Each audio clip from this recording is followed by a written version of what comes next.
Hello and welcome to Gothenburg, the second biggest city in Sweden. I've been to Sweden to speak in Stockholm quite a number of times over the years, but not for a long time. And coming back to Sweden, it has the feel of a different place.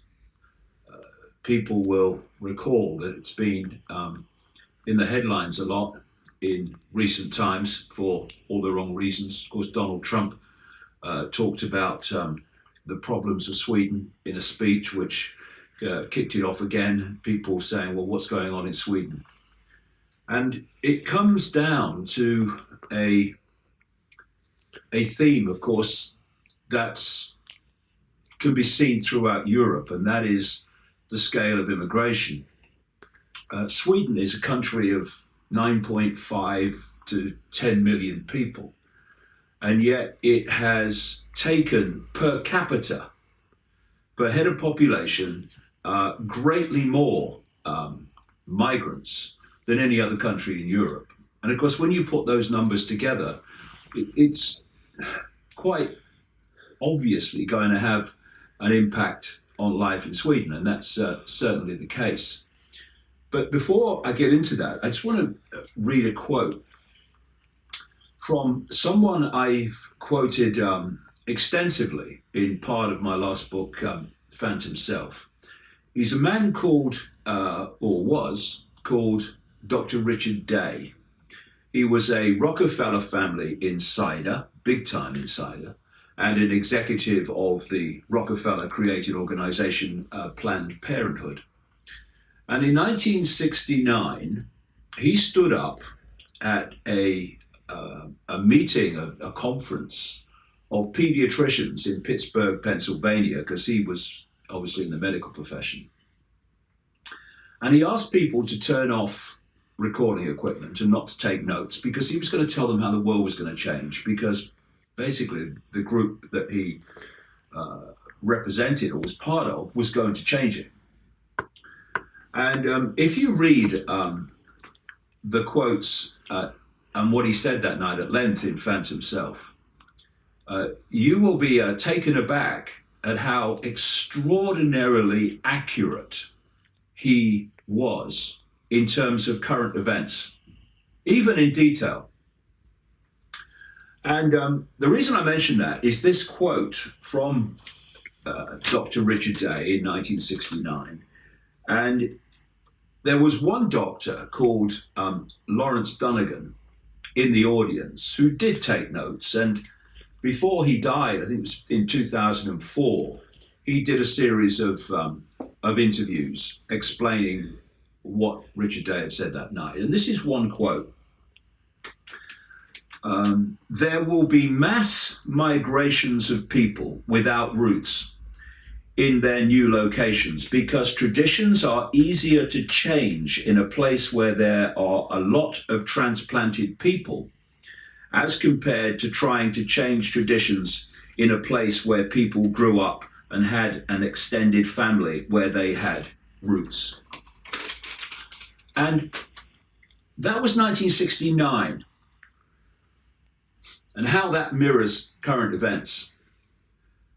I've been contending for some considerable time that what we're seeing is the manipulation both of the migrants coming in such large numbers into Europe and of the indigenous population, with the strings attached to both held by the same hand.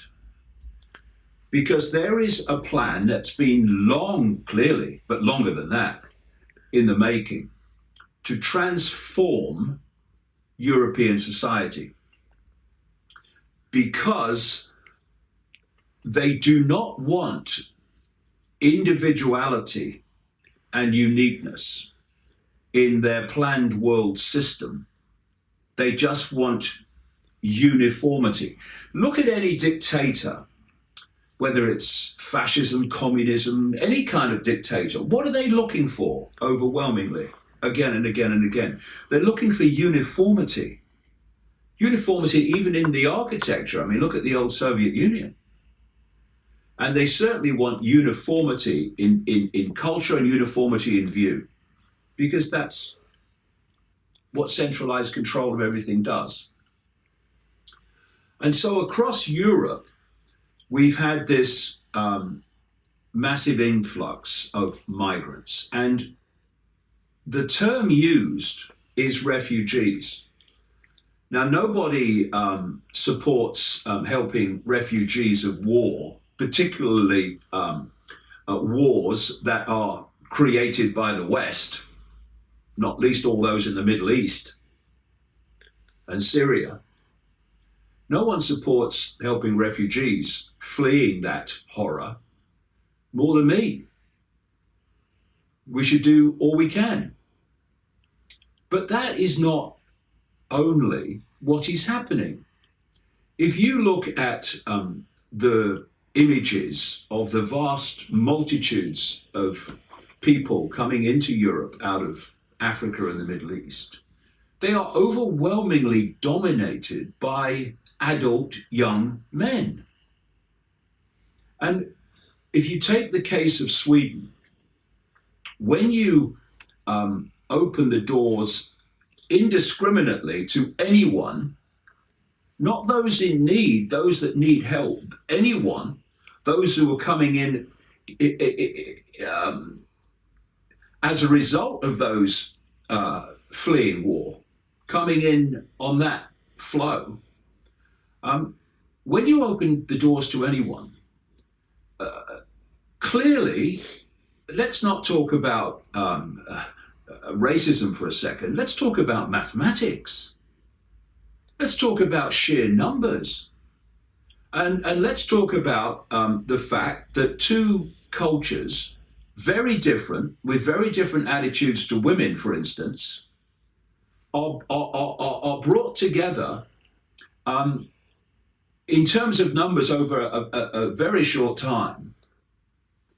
And there's this belief, this naivety in government, although go deep in the shadows and you're looking at that quote, it's being done systematically. But in the rest of government that's not in on that, the naivety that that's not going to cause problems is breathtaking. And Sweden has always had a reputation, and rightly, for being open-hearted to and welcoming to those who have been fleeing wars. They've done it for so long. Different wars, they've taken people in and helped them. And that has largely led to the integration of those people. But starting in the 1960s, because in Sweden, as in Britain, this goes back a long time, people have been allowed into Sweden more and more and more. And then came, of course, the great exodus that we've been seeing as a result of, in terms of the refugees, Western actions in the Middle East, Iraq, Libya, and Syria. The numbers have just exploded. And of course, this is going to cause problems. I mean, people have been allowed in with no papers, with no knowledge of their background. They've been allowed in as children when they're clearly adults. And we come back to this reverse racism. If you show me any group of people, no matter what their color, what their background, what their culture, any of it, and in that group, I will show you nice people, lovely people, caring people, genuine people. And I'll show you people who are all right people. Yeah, they're all right. But I'll also show you, whether they're black, white, or orange with spots on, I'll show you some seriously unpleasant people. And when I talk about reverse inverted racism, this is what I mean. The ultimate non-racism is to say, I'm going to judge everyone, no matter what their ethnic background, color, creed, religion, anything. I'm going to judge them by what they say and what they do. That's it. That's the way I'm going to judge them. That's the ultimate non-racism, because you're treating everyone the same and you're just then deciding on your perceptions of them based on what they say and do. What happens in Sweden and in other parts of Europe, but it's very clear to see in Sweden, is that political correctness doesn't allow people to be judged purely on what they do and what they say. Because you can say things about the indigenous population, about the crime, about attacks on women, and you can say what you like. But when you say it about those minority, it is a minority, of course it's a minority, of those who've migrated into Sweden. You say the same about their crime, their attacks on women, which there have been a very large number, then you're a racist. That's it. No debate. No, well, yeah, that's unacceptable behavior. No, you're racist. And when you have police officers coming out and saying, we're not really allowed to talk about the ethnic background of people that attack women and commit crime, because political correctness says that will create antagonism towards migrants, you are in a situation of absolute reverse racism. Do you know, it's interesting, over the years, the most racist people I've ever met are anti-racists because they are obsessed with race. They're obsessed with labels. Instead of saying, we're going to look at people based on what they say and what they do. Therefore, a white person doing an attack on a woman is going to be seen in the same terms as a non-white person doing an attack on a woman, and vice versa. The attack on the woman is the common denominator. Race irrelevant. The crime is what's important. But what political correctness says, and like I say, it's vehement in Sweden, is you can't do that. You can about the white person, and you cannot about the non-white person. And this is racism. And it's interesting and very significant to note that political correctness is at its most extreme where there is the most fierce effort to censor what people say and what people perceive on the basis of race. You know, if there's going to be, if we're going to have a non-racial society, a non-racist society, well, I'm all for that, then everyone has got to be treated the same. There can't be rules for one and rules for the other. There has to be open debate. But what's happened because of political correctness in Sweden and so many other countries is that debate has been replaced with abuse. And I remember it. I was born and brought up in Leicester, in the English Midlands. And I was brought up in the 50s. And then through the 1960s, there was a big influx of people from the West Indies, particularly into Leicester. And but that was fine. Everyone kind of got on, and there was an integration, and most of it was fine. But then came massive influxes from other parts of the world, from Africa, from Asia, etc. And we're back to numbers. The numbers in such a short time were enormous, and they changed the nature of the city.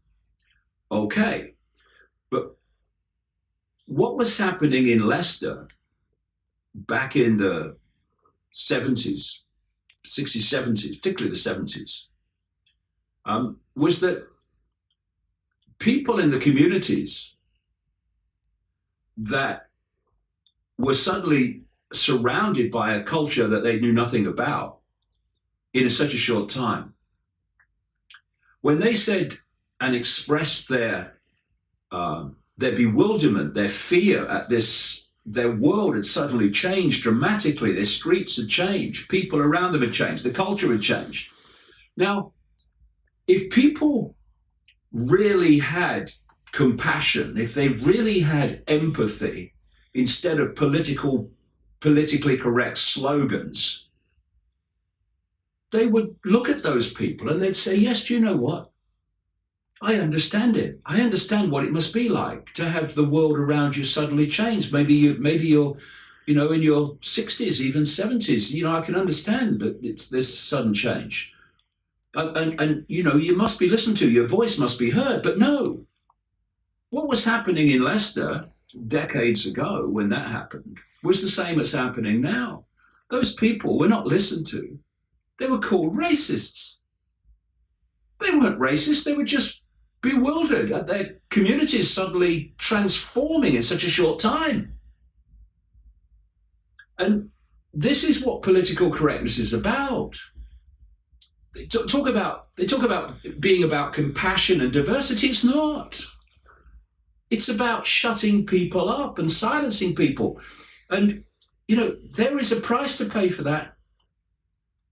And I do have to smile, ironically, to myself when I see so-called progressives and the PC zealots who are complaining and saying, oh, look, the rise of populism, oh, my God, Brexit and Marine Le Pen. And in Sweden, there's been an enormous, almost out of nowhere, support for a political party called the Swedish Democrats. And all these political parties that have sprung up in terms of sudden popularity around Europe, in the Netherlands too, have a common theme, and that is they want to lessen the number of migrants coming into the country. Now, the progressives and the PC zealots go, oh, this is terrible, oh, it's terrible. They've frickin' caused it.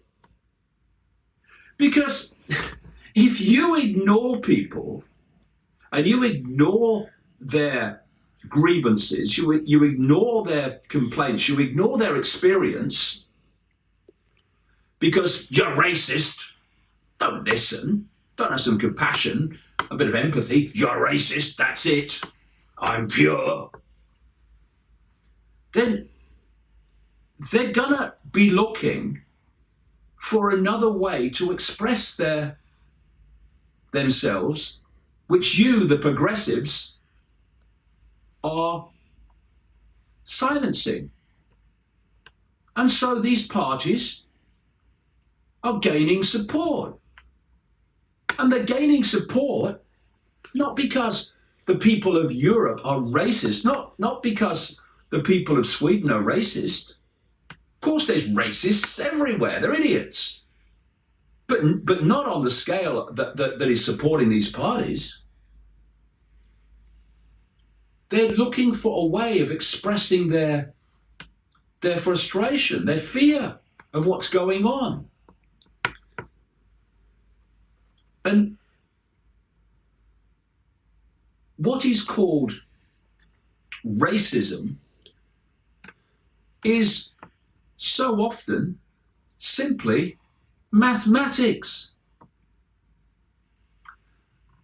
So many people, migrants, have come into Sweden in such a short time in comparison with the population. And when they are given the right to stay, they get income from the government, they get housing from the government.